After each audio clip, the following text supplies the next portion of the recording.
Buenas amigas, amigos, ¿qué tal? Bienvenidos a un capítulo más de su podcast Diálogos Expertos, un espacio para poder mejorar tu salud mental. Y en esta oportunidad tenemos nuevamente al doctor William Flores Prado, médico cirujano con una maestría en acupuntura en China y además trabaja como médico en la unidad de medicina complementaria del Hospital Sabogal. Además también es experto en nutrición y alimentación basados en plantas. William, gracias nuevamente por aceptar la invitación. ¿Qué tal, Jeff? ¿Cómo estás? Gracias a ti por invitarme, ¿no? Y poder conversar de estos temas que son muy interesantes y que sobre todo creo que cuando hablamos en medicina occidental, como médicos cirujanos que estudiamos la carrera de medicina humana, nos falta mucho de este conocimiento, ¿no? Nos enfocamos más en terapias, pastillas y tratamiento con fármacos, ¿no? Y nos olvidamos del resto. Justamente eso es parte del tema de este podcast. Vamos a hablar acerca de las emociones, sentimientos y medicina china, cómo se relacionan. Tú que eres un experto, que has estado en China, que nos puedes contar cómo ha sido esta experiencia.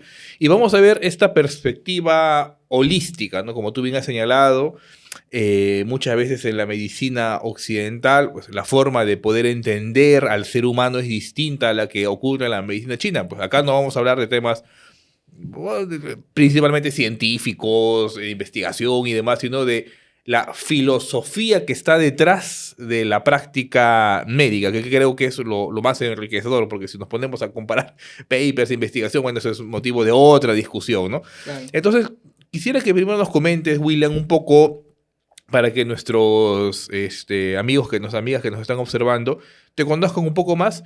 ¿Puedes contarnos un poco acerca de tu formación en medicina? ¿Cómo llegaste a interesarte en la medicina china en general, en la acupuntura en particular?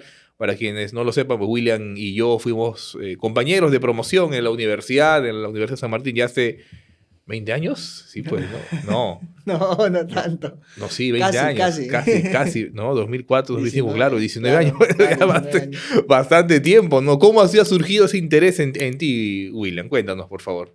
Sí, es una buena pregunta. De hecho, lo que pasa es que yo tengo un bisabuelo chino y en mi familia siempre ha habido admiración por todo lo chino, ¿no? Cuando mi madre se entera que hay becas para ir a China a estudiar medicina china, me da la idea, pero para mí era como, no, yo voy a ir a ser cirujano, pues, ¿no? Ni hablar, no voy a ir a China.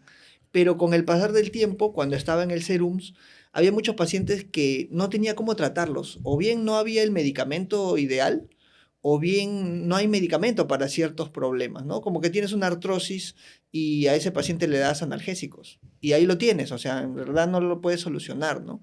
Entonces me dio curiosidad para ver qué es lo que pueden estar haciendo allá, que tal vez aquí no estamos haciendo y que si lo aplicamos nos podría servir, ¿no? Y por esa razón es que me fui.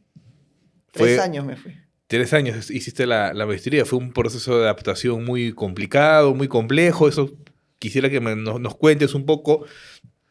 ¿Qué diferencias encuentras tú en la medicina, en la filosofía de la medicina occidental, en la que nos hemos formado, y la medicina china? Así, a grosso modo, qué rasgos diferenciales encuentras? Ellos se basan mucho en el concepto de lo holístico, ¿no? El holismo. Y este holismo se basa en ver que todo el universo también se encuentra dentro de una conexión con el planeta, con el cuerpo humano, con la sociedad. Y la forma que practican allá la medicina, discúlpame, William, o sea, todas las facultades, en todas las facultades de medicina, todos tienen esa formación o es algo exclusivo, puntual, o sea, de un grupo nada más. O sea, en Claro. China la formación global es como tú nos estás comentando o es algo muy puntual, aparte, distinto a la medicina china en sí. Eso tiene una historia, ¿no? Que de hecho es interesante porque hubo una época donde antes todo era medicina china, nada más, ¿no? Ujú. China estaba aislado del resto del mundo. Y luego, eh, cuando hay cambios políticos, la acupuntura y la medicina china llegan a ser prohibidos incluso, porque ¿En misma quería China? verse hacia el futuro, Mm. como que ver la parte más científica, ¿no? Luego se vuelve a considerar que estas terapias tradicionales son muy valiosas y se vuelve a utilizar nuevamente, ¿no? o se le da el mismo énfasis que tuvo antes, ¿no? En este proceso hubo una época donde la medicina china se hacía de manera rural, de maestro a discípulo, y no tenía nada que ver las universidades. Y fue el gobierno que estandarizó conceptos y trajo diferentes maestros de diferentes partes de China para crear libros y guías que puedan estandarizar este conocimiento que era muy variado, muy distinto, ¿no? Así como había provincias que van a usar más la moxibustión y había provincias que van a usar más la acupuntura. Y que si bien es cierto, hasta hoy se mantiene cierto de eso, no es de la misma manera que antes, ¿no? Se ha uniformizado y eso ha ayudado a que se pueda enseñar de una manera estándar en las universidades el día de hoy. Pero así como tenemos la medicina china, que se puede estudiar solo la carrera de medicina china, también podemos estudiar medicina china y medicina occidental como 2 en 1, ¿no? Y también se puede estudiar solo medicina occidental en otras universidades que están especializadas en eso. Esta formación en medicina occidental, de todas formas, no sé, te pregunto, creo que tendrá alguna influencia de parte de la filosofía, de la visión china, o es netamente una visión solamente occidental en China. O sea, en la universidad seguro que el enfoque es netamente occidental, pero no puedes tú separar la medicina china de la cultura china, de su forma de vivir. O sea, que ellos, por más que te enseñen todo lo occidental, tú desde niño ya escuchaste ciertas cosas de la medicina china, porque a diferencia de nosotros que tenemos el idioma de España, la cultura mezclada de diferentes partes del mundo y también desarrollada acá, y entonces tenemos una medicina que viene también de Francia y con mucha influencia de América o de los ingleses, está muy disgregado, ¿no? No hay esa unión, pero en China es la cultura, el idioma y la medicina, todos son chinos. Entonces no lo puedes separar fácilmente. Y las personas de a pie, las personas del día a día, ellos piden, solicitan, desean esta medicina china, supongo, por algo debe ser una potencia ya, ¿no?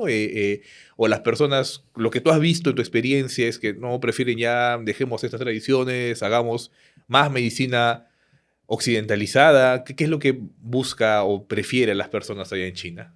Creo que hay ambas cosas, pero definitivamente ha habido un cambio en el que la mentalidad de las generaciones nuevas ha cambiado y no hay no le tienen la misma fe a las terapias, ¿no?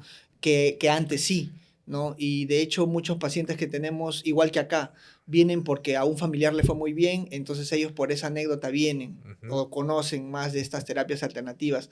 Y allá es algo similar, ¿no? Las nuevas generaciones están perdiendo esas ganas de querer probar la acupuntura, por ejemplo, ¿no? Pero aún así siempre está fuerte allá, porque es que si tú te hospitalizan en un hospital, de hecho vas a tener hierbas, vas a tener acupuntura y también vas a tener las pastillas que se usan comúnmente acá. A los hospitales también, en las hospitalizaciones también se hace esas medicina. ¿Allá cómo le llaman? ¿Medicina folclórica, tradicional, complementaria? ¿Cómo le conocen? Allá solo le dicen medicina.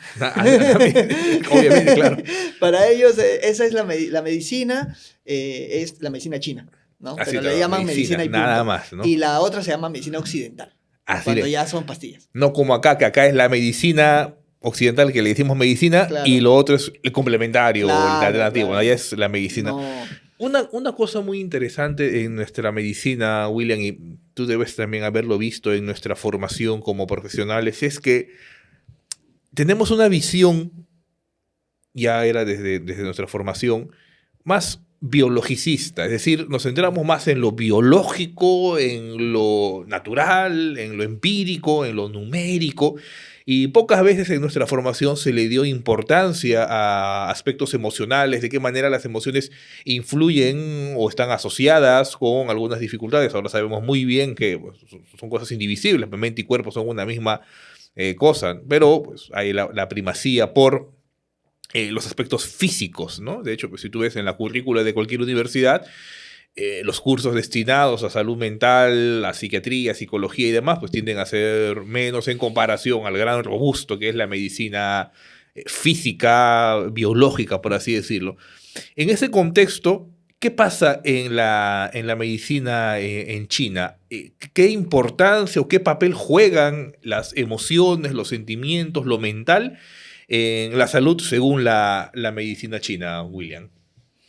Lo que pasa es que esto nace de muchas cosas, ¿no? Nosotros, en nuestra sociedad occidental, tenemos muchos intereses comerciales de por medio.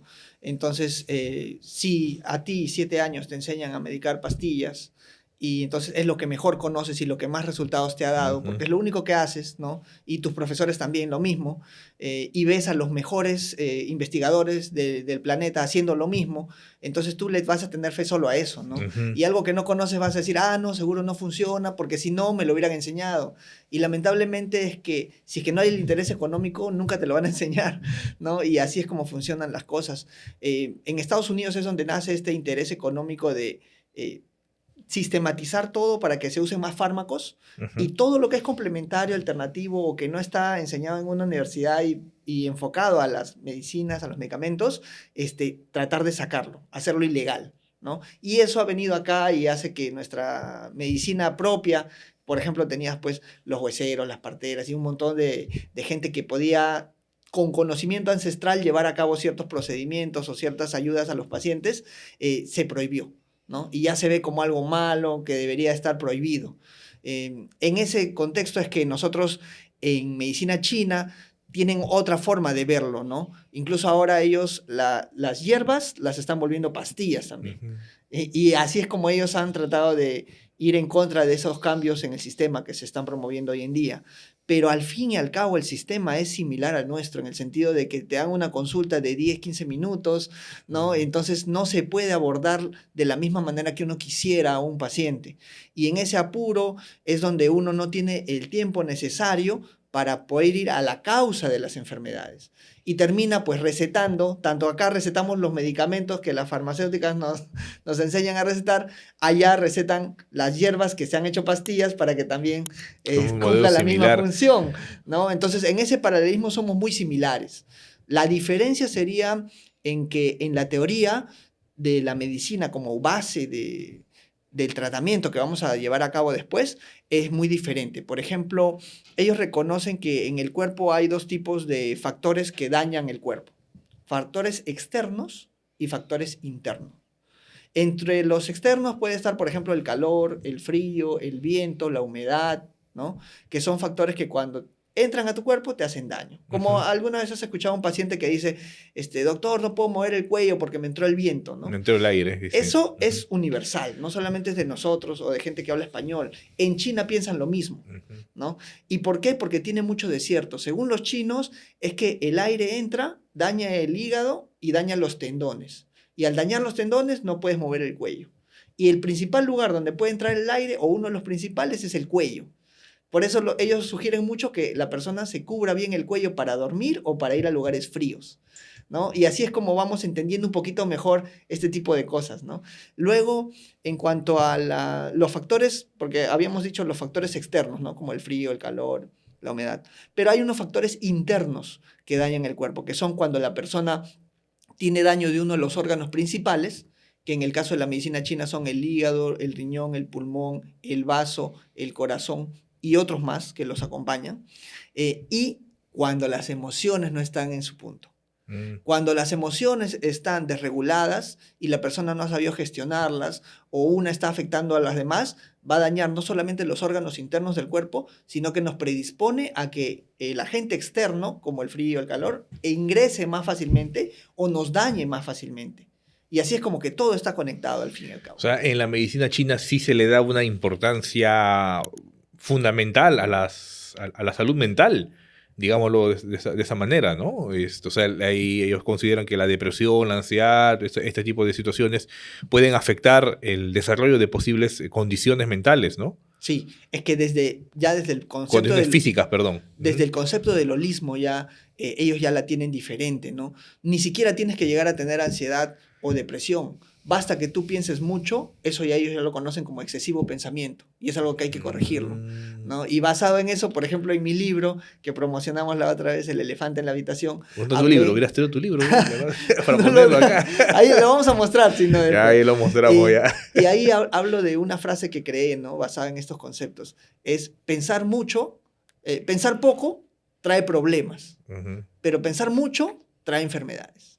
¿no? Y es tal cual, o sea, una persona que piensa mucho en la noche no va a poder dormir, en el día va a estar preocupado, y por eso es que tenemos que tener la mente pues ocupada en cosas productivas, ¿no? Ahora, tú has comentado este fenómeno que me ha llamado la atención de que en la medicina china están tomando estos conceptos occidentales, ¿no? De usar pastillas y demás, ¿no? En sentido inverso, nosotros en nuestra práctica profesional médica occidental, en estos años que ya han pasado algunos años desde que estamos practicando la medicina, ¿has notado que la medicina complementaria a la medicina china ha venido a producir algunos cambios en nuestra medicina occidental? En la forma en cómo practicamos medicina o en las cosas que hacemos, que decimos a nuestros pacientes. No sé si me entendiste la Sí, pregunta. creo que no solo la medicina china, sino en general la medicina tradicional o la medicina complementaria, se ha abierto camino hoy en día mucho en nuestra medicina, ¿no? Ujú. Porque es que, como tú dices, el enfoque biológico, el enfoque farmacológico no nos es suficiente. Y va a haber muchas cosas que no llegamos a entender, ¿no? Y tratamos al paciente cuando ya la enfermedad es muy obvia y está muy avanzada a veces, ¿no? Ujú. Y a veces nuestras terapias o lo que utilizamos acá en Occidente es muy limitado, solo nos ayuda a mantener al paciente en su lugar, pero no a que mejore. O a prevenir de que suceda esta situación, pues, ¿no? Exacto. Y Me ahí es acuerdo. donde conceptos antiguos de la medicina ayurvédica, de la medicina china y conceptos nuevos como el mindfulness y otras cosas que se aplicaban desde hace tiempo y que hoy en día nos ayudan mucho como el yoga, la meditación, el tai chi, toman mucha relevancia y afectan no solamente a los profesionales que la aplicamos, sino también directamente al paciente, ¿no? Que cuando algo se pone de moda todos lo empiezan a hacer. Ujú. Y a pesar que no sepan mucho los conceptos básicos, el beneficio puede llegar muchas veces, ¿no? O sea, sí ha habido una influencia importante, ¿no? Y en el paso a la occidentalización o en la apertura de esta medicina tradicional acá al China, al ambiente occidental, pues obviamente a veces va a ser, o muchas veces es sometida a los criterios científicos que utilizamos, ¿no? Obviamente ya hemos hablado también en este podcast, para poder definir en políticas de salud pública, ¿no? Qué cosas, en qué puedo gastar, en qué puedo intervenir, en dónde voy a meter dinero para decidir qué tratamiento o qué cosa hacer, pues obviamente yo tengo que mostrar evidencias, ¿no? Y lo interesante es que tú eres un médico que también hemos conversado y hemos hablado, revisas tú de trabajos médicos, trabajos científicos en PubMed, en Scopus, es decir, hay evidencia, ¿no? ¿Qué nos puedes decir, William, de la evidencia científica de la medicina china, la acupuntura, la medicina china, pero ya ahorita vamos a hablar de la acupuntura, pero de la medicina china en general? ¿Cuál es la evidencia científica de la utilidad de la medicina china según utilizando estos criterios científicos que, pues, tú sabes muy bien que han sido sometidos extensivamente en varias investigaciones, ¿no? Ujú. Puntualmente hay muchos ejemplos, pero puntualmente yo estaba en China en un hospital que se dedicaba al tratamiento de las enfermedades cerebrovasculares, conocidas coloquialmente como derrame Derrame cerebral. cerebral. Y todos los pacientes tenían algún tipo de problema, ¿no? De parálisis o de falta de movilidad de alguna Ujú. parte del cuerpo. Y ahí usábamos bastante la acupuntura. Estudios científicos sobre este tratamiento para la enfermedad cerebrovascular y sus secuelas han demostrado de que así como tiene importancia la fisioterapia para que una persona pueda volver a mover Ujú. un brazo, una pierna, igual de efectiva es la acupuntura. O sea que tú puedes elegir uno de los dos. Incluso si es que haces ambos, mejora un poco el resultado, pero no demasiado. O sea que si le vamos a dar un énfasis a la rehabilitación, basados en la evidencia científica actual, deberíamos también priorizar la acupuntura, que es algo que lamentablemente hoy en día no se prioriza de esa manera, ¿no? Entonces, digamos que estamos aplicando la medicina, pero no basados en la evidencia que se ha encontrado, sino basados en lo que ya conocemos y decimos, oye, si funciona, seguimos haciéndolo, ¿no? Pero tal vez podríamos mejorar ahí, ¿no? Y por otro lado, la acupuntura tiene muchos metaanálisis sobre el dolor. Ujú. Todo tipo de dolor, la acupuntura ha demostrado que es muy efectiva. El punto de quiebre viene en 1979, cuando la Organización Mundial de la Salud reconoce la acupuntura como un tratamiento efectivo y que se debe utilizar para los O tratamientos sea, médicos. reconocido por el máximo ente de salud en el planeta. O sea, está ahí reconocido y se debiera utilizar, ¿no? Sí. Y Este, ahí es un punto importante porque a partir de ahí las investigaciones científicas aumentan muchísimo. ujú. Cosa que antes no, porque los chinos no tenían ese interés. Los chinos decían, oye, si mi tratamiento funciona, Ya, ¿para qué no más? me interesa demostrarte nada. Si quieres, úsalo y si no, no. Ujú. Pero cuando la Organización Mundial lo reconoce, muchos extranjeros y personal también de China empiezan a investigar y a publicar papers en inglés en PubMed y otros lugares que ayudan mucho a que tenga esa Claro, evidencia, ¿no? sí, Esa sí. base. Para, como te digo, para tomar decisiones, pues, ¿no? Porque acá es importante tomar una decisión en base a la mayor calidad de evidencia que tengamos disponible, ¿no? Dime, hablando ahora sí de la acupuntura, que es, creo, dentro de las tratamientos o intervenciones que se hacen en la medicina china, creo que la más famosa, por decir, no sé, creo que sí, es una Sí, de las más la famosas, más que popular. la más popular, la más famosa que aparece en la cultura popular, ¿no? Alguien se imagina medicina complementaria y está colocándote las agujas, medio estereotipado esto, es la más difundida. Pero, ¿cuál es el principio, William, de la acupuntura, de manera simple, sencilla? ¿Y cómo se relaciona esto con la salud emocional, con la salud mental? De manera sencilla, la acupuntura consiste en la aplicación de finas agujas a través de la piel, en puntos específicos que ya están estandarizados y están en los libros. O sea, no es que donde te duele te la pongo, ¿no? Sino es Ujú. en los lugares correctos, ¿no? Y esto hace que nosotros podamos movilizar, influenciar en la energía vital del cuerpo que se conoce como chi o ki, ¿no? Este chi es el que hace que tanto la energía como la sangre y los líquidos del cuerpo empiecen a circular de una manera correcta.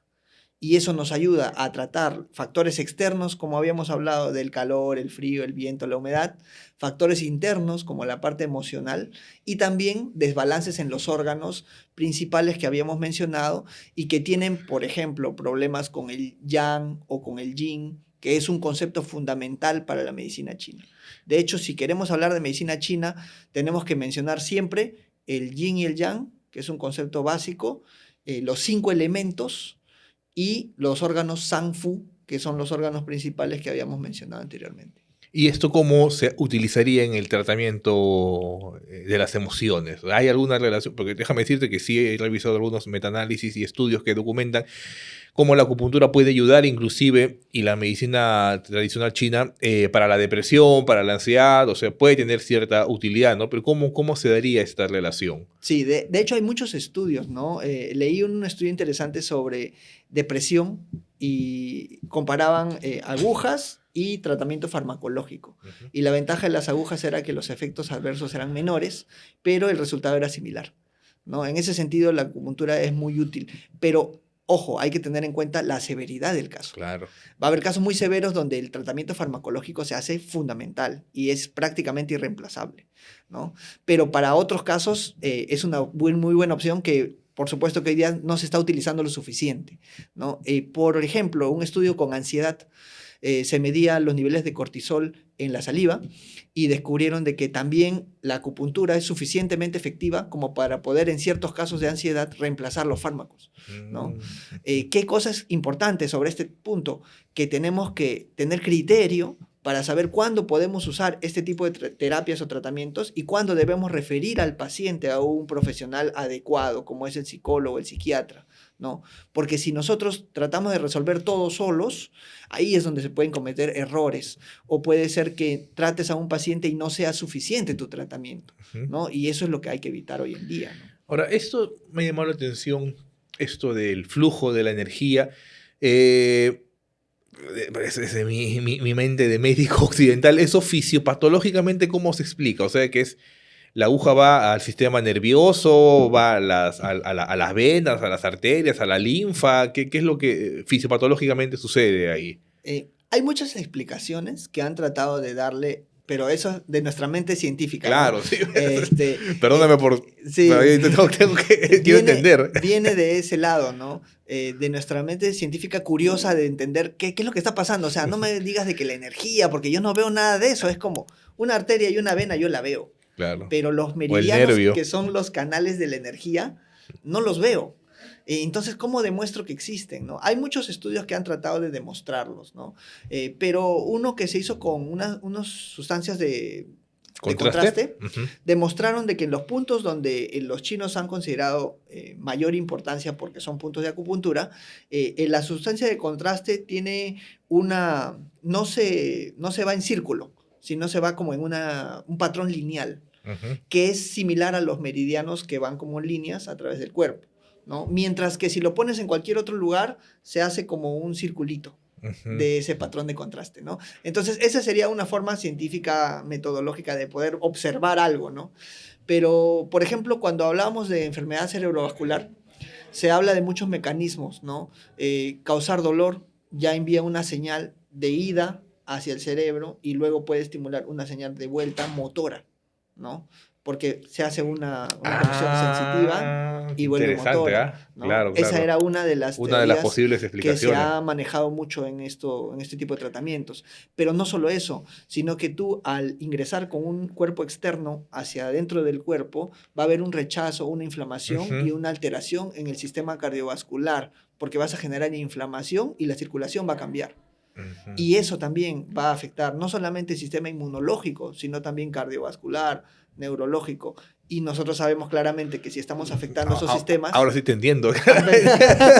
afectamos todo el cuerpo, ¿no? Claro, sí, Ahora, sí. cuando yo hablo con los chinos sobre esto, ellos no le dan importancia, ¿no? Ellos No, dicen, no, el meridiano que lleva el canal de la energía es lo que vale. El resto no importa no tanto, ¿no? importa tanto. Sí, pero para nosotros creo que eso es Claro, una sí, forma es de una, satisfacer un poco nuestra es curiosidad, ¿no? como la famosa, la famosa pasada de huevo que hacían los niños o la pasada de cuy, ¿no? Claro, Que no es que hay una explicación, no, es que eso produce una estimulación, una relajación, pues, ¿no? sí, Y ahí produce una tranquilidad, pues, ¿no? sí, No es por nada espiritual y demás, ¿no? Igual pasaría acá, pues, no hay puede haber una explicación, sí, eso es lo sí, sí, sí. importante, ¿no? Y también, no, para no olvidarme de comentar, ¿no?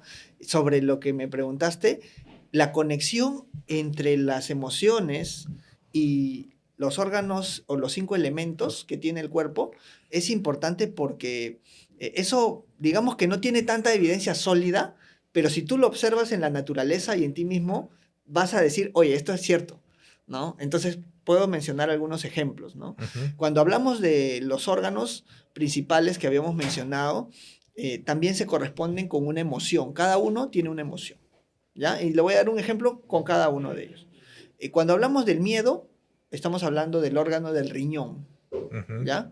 El órgano del riñón controla el miedo afecta al riñón y viceversa, ¿ya? Hay una íntima relación ahí.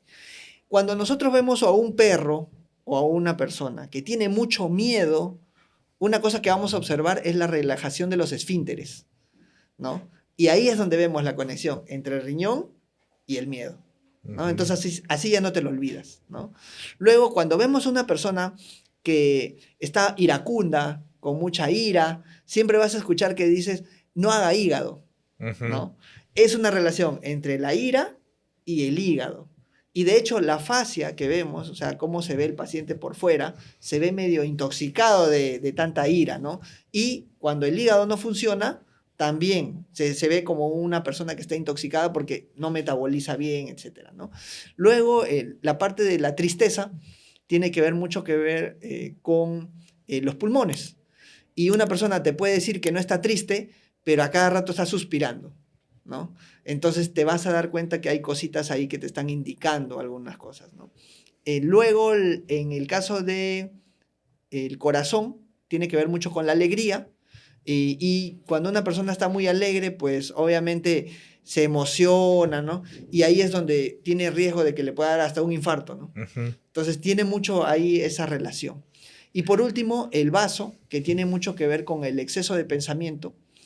En este caso, una persona que piensa demasiado, está muy preocupada, hasta puede tener ansiedad, su digestión, que según la medicina china está liderada por el órgano del vaso, se va a ver afectada, ¿no? Y ahí es como vemos que las 5 emociones y los 5 elementos tienen esa relación tan clara que en la naturaleza la podemos observar Ujú. y que creo que no necesita mayor explicación, ¿no? Simplemente es muy interesante. Dime, y en tu experiencia, ¿pudieras comentarnos, William, algún caso de algún paciente que este tratamiento con acupuntura, el tratamiento con medicina china, puede haber ayudado, coadyuvado, mejorar una situación emocional de repente algún paciente que ya estaba con un tratamiento antidepresivo, algún tratamiento ansiolítico y que pues complementándolo con eso puede ir? Y una curiosidad, ¿te derivan mucho los profesionales, psicólogos, psiquiatras a pacientes o acuden a ti diciendo, bueno, ya fui, no me han ayudado más y vengo acá a ver si me pueden ayudar? Depende, ¿ah? Creo que mucho depende de qué tanto te conocen, ¿no? Por ejemplo, en el seguro ya ahora nos mandan muchos de diferentes especialidades a medicina complementaria, porque ya saben que un paciente le pasa la voz a otro y le dice, oye, me ha funcionado, le dice a su amigo y su amigo pide que lo manden. Pero del profesional no nace, porque como no conoce mucho del tema, Es muy poco, pocas muy poco. interconsultas, solicitudes que te hacen. Sí, pero como los pacientes influyen en eso, hay bastante. Pero por iniciativa del paciente, no porque el personal esté capacitado y sepa que sea bueno, ¿no? Bueno, ya en el siguiente podcast vamos a hablar ya detalladamente acerca de la medicina complementaria en general, ¿no? Claro. Y esta experiencia que has tenido con pacientes en las cuales la medicina china haya podido ayudar, ¿has visto algunos casos de esta naturaleza? Sí, muchos casos. En depresión, en ansiedad, en estrés, ayuda bastante, ¿no? Cuando hablamos de temas de salud mental. También en síntomas que tienen que ver con la salud mental, como el insomnio o otros, ¿no? Como la irritabilidad. El manejo de las emociones es muy importante. Pero puntualmente, por poner un ejemplo, un paciente que llega con un uso de medicamentos por depresión durante 10 años y me menciona de que ha ido con el psicólogo, que está en tratamiento con el psiquiatra y que está medicado justamente porque se estima que es necesario que siga medicado, ¿no? Pero él me dice, cuando ingresa al consultorio, lo que me llamó la atención es que su forma de caminar era como que está caído, ¿no? Deprimido. Y él me dice que él quiere cambiar, que ya se aburrió de usar los medicamentos y por lo tanto va a hacer lo que sea necesario. Empezamos con acupuntura y obviamente depende mucho también del paciente. Y lo que hacemos responsablemente es que su médico le vaya reduciendo las dosis, que su médico, el que le recetó, se lo quite por último, ¿no? En el transcurso de unas 10 sesiones, que son una sesión a la semana, el paciente era otra persona. Entró la última vez que lo vi bailando y me dijo, doctor, ya pronto el psiquiatra me ha dicho que me va a suspender por completo los medicamentos porque ya no necesito. Mira, ¿no? Entonces fue un cambio radical. A mí me llamó mucho la atención porque su forma de expresarse, su forma de hablar, era otra persona, ¿no? Y creo que así como no le puedo atribuir todo a la acupuntura porque él estaba listo para el proceso, y eso es importante también, a la fuerza no se puede hacer con un paciente, claro. Creo que la acupuntura fue muy valiosa para él, ¿no? Ha ayudado significativamente. Ayudó muchísimo. Bueno, has contado cosas bastante interesantes, William. Creo que en el siguiente podcast vamos a poder ahondar un poco más porque ahora hemos hablado principalmente de medicina china, pero sí tienes una experiencia muy valiosa que me gustaría que puedas compartirnos en medicina complementaria. Ya lo conversaremos en el siguiente podcast. Gracias, William, por participar y por acompañarnos nuevamente. Gracias a ti, gracias por la invitación y espero que a la gente que lo haya visto, que le guste la información, que siga informándose más porque hay mucha información. Mucha información, obviamente de calidad, pues no es entrar en la red y ver cualquier cosa porque eso es algo muy importante que muchas veces es utilizado por charlatanes para engañar, engatusar a la gente. Tú debes haber visto ese tipo de cosas. Es súper importante que lo mencionas porque hay personas que vienen y me dicen, doctor, me han dicho que me van a curar la acupuntura, con acupuntura el cáncer, por ejemplo, ¿no? O me van a curar la diabetes, la presión alta, ¿no? Y hay estudios, de hecho, yo hice mi tesis sobre presión alta y acupuntura con acupuntura auricular, ¿no? Pero, ¿qué ocurre? Que a las 6 semanas vuelve otra vez la presión. Sí. O sea, porque la base es una alimentación y el ejercicio, ¿no? Entonces, hay cosas para los que la acupuntura es excelente, ¿no? Temas de salud mental, temas de recuperación en sistema neurológico y también en dolor. ¿No? Sí. Pero hay cosas donde ayudamos un poco. Por ejemplo, al paciente con cáncer le podemos ayudar a que tenga menos náuseas, tenga menos dolor, duerma mejor, calidad de vida. Más, si alguien viene y te dice, oye, la acupuntura o una hierbita te va a curar el cáncer, ahí sí ya. Eso probablemente es un charlatán. Tienes que parar la oreja. Tienes que tener mucho cuidado. Mucho cuidado, que así hay abundantes. Sí. Gracias, William, por tu presencia y gracias a ustedes, amigas, amigos, por haber estado presentes en este podcast. Si tuvieran alguna pregunta, alguna duda, abajo vamos a dejar nuestras redes sociales y también las redes sociales del Dr. William para que puedan contactarlo en caso de que tengan alguna duda, alguna pregunta o quieran de repente agendar una cita con él, ¿no?